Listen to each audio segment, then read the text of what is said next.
lagay ng ating panahon ngayong umaga po ng December 1, 2024.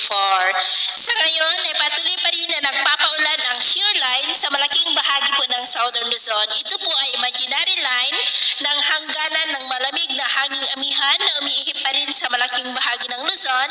at ang mainit na easterlies na umiihip po sa silangan ng Visayas at Mindanao. At sa ating pong long range forecast, maliban sa mga pag-uulan na ating mararanasan dulot ng amihan, shear line, easterlies at ng ITZZ, ay wala naman pong bagyo na nakikita na tatawid po dito sa ating bansa for the next 5 to 7 days. Pero posible po na sa ikalawang linggo ng Disyembre ay may banta ng sama ng panahon na lalapit po dito sa ating bansa at ang development po niya na ating babantayan kung matutuloy po o hindi. At sa lagay ng ating panahon, ngayong madaling araw ay maayos naman ang panahon sa malaking bahagi ng bansa, pero dahil sa shear line ay may malalakas po na ulan sa may Bicol Region, Calabarzon at ilang bahagi po ng Mimaropa. At dahil naman sa amihan ay may mga isolated rain sa ilang bahagi po ng Cagayan Valley, at dahil naman sa mga localized thunderstorm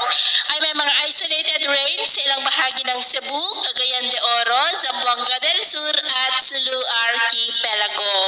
At mamaya po ay sisikat naman ang araw sa malaking bahagi ng ating bansa, pero dahil pa din sa shear line at amihan ay maulap ang kalangitan with isolated rain sa malaking bahagi ng Bicol Region, Calabarzon, Romblon, Marinduque, Mindoro Provinces, Northern Palawan, Aklan, Northern Cebu, at may mga isolated rains rin sa ilang bahagi ng Aklan, Northern Cebu, Northern Samar, Sulu Archipelago at ilang bahagi po ng Cagayan. At mamayang hapon, mas maraming lugar na po ang makakaranas ng mas maulap na kalangitan with isolated rains, kaya mag-ingat po tayo sa mga banta pa rin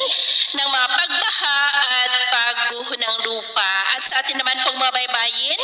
dahil sa amihan at shear line ay iwasan na po muna natin ang papalaot sa silangang baybayin ng Luzon at silangang baybayin ng Visayas, dahil ang mga alon po dyan ay posible na aabot hanggang sa 7 to 10 feet, kaya hanggat maaari ay iwasan na po muna natin ang papalaot dyan sa mga may kulay pula para mas makaiwas sa mga sakunang pangkaragatan.